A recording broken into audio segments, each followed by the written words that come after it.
I am an architect, and I am from Argentina originally, and the work that you will see, it's work that I do together with my partner, Veronica Salzberg, my wife, partner in crime as well, and we are MONAD Studio.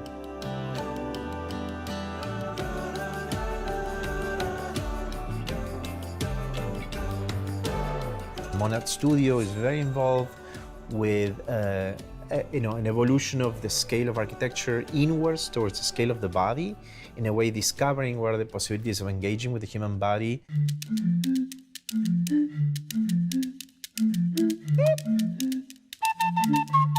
I've seen this online, I've never seen it in real life. Yeah, I guess in a way it precludes all this kind of mask obsession with COVID, definitely. Even though it's much older than that. Yeah, what I like about it, because of my work with body sensors, there's a lot of points. It touches the brain, it touches the earlobe, it touches the shoulder, the muscles. One of the things that I'm really interested in, like, how will the future look like? How will our wardrobe gonna look like 20 years ahead in the future? What will we be dressing ourselves? How differently are we using our bodies to interface with certain technologies? I like to set sort of almost a research question and then try to figure it out by really physically building something and then being able to use it and demonstrate it and almost test it on different kinds of people. It's a fascination that I try to investigate for myself as well.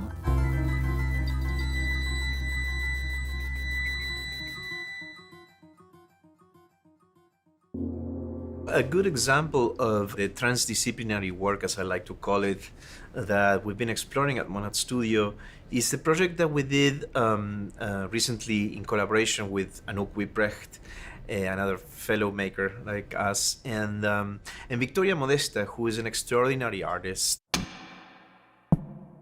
I'm Victoria Modesta, and I'm a bionic pop artist.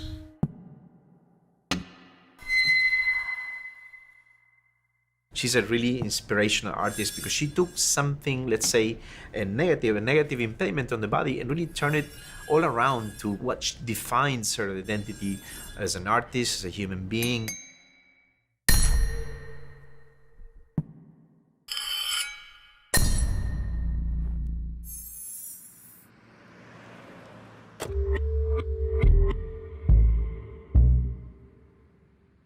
It was cool to work with Victoria, who took it to a whole other level, sort of, so that was definitely for me one of the most, I think, interdisciplinary projects.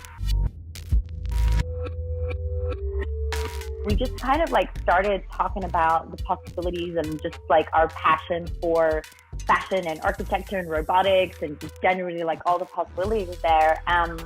And we really pretty much just kind of continuously worked on something ever since. We decided to create a sonic bustier, something for her torso, which had elephant tusks in the front.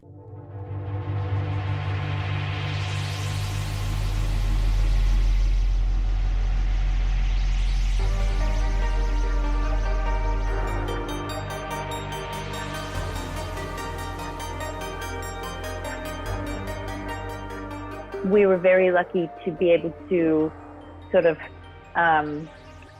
showcase it during Miami Art Basel in a very art context, right? Which you don't really get to do that often when it comes to prosthetics. And I think that that's something that's also really important in just sort of slightly modifying the image of what mobility devices are. I've been working in sort of art prosthetics for literally 15 years now, and there's been so many limitations.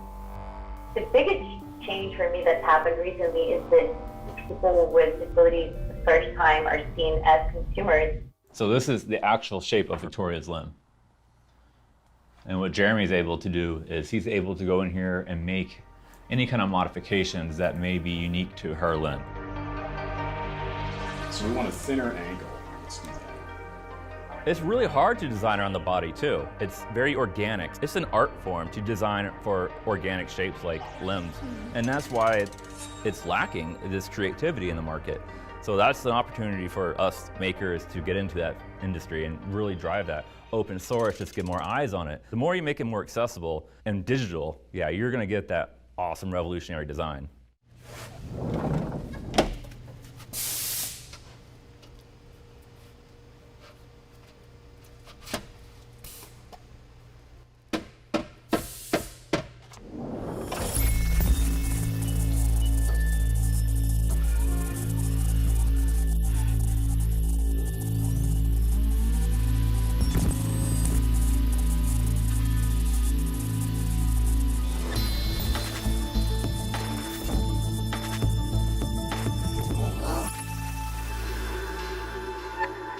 Okay, it just finished. Let's see how it looks.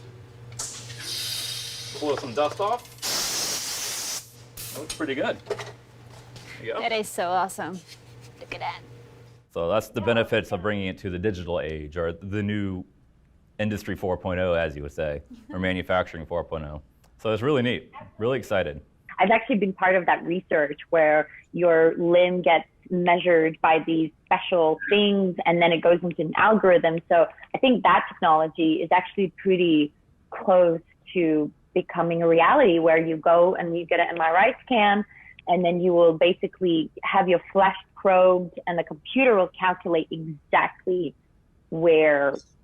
how the socket needs to work. Well, it's about pushing boundaries, and those boundaries really need to be pushed at this time, you know? Not every prosthetic needs to be designed like, you know, I'm going to go hiking for half a day on it. It could literally be, you know, an item that I'm able to, for example, only perform something when I'm like suspended in air and I can walk a little bit. It's fun to hear your side of prosthetics, because you are touching on points that we get often forgotten. We see hundreds of legs a week, but when people see like your legs, they're talking like, wow, look how cool this is. Like, this is awesome. Like, it tells a story. So these projects have a lot of reciprocating trickle-down effect for everyday users, which is awesome. Yeah, you guys are like rocking it. You're like into the stratosphere of like what needs to happen right now.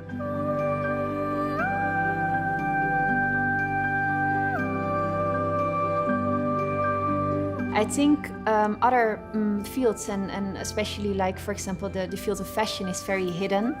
You know, it's almost very closed off. And I think that is really what I love about the field of technology, because you're thinking in such a different level about sort of community aspects.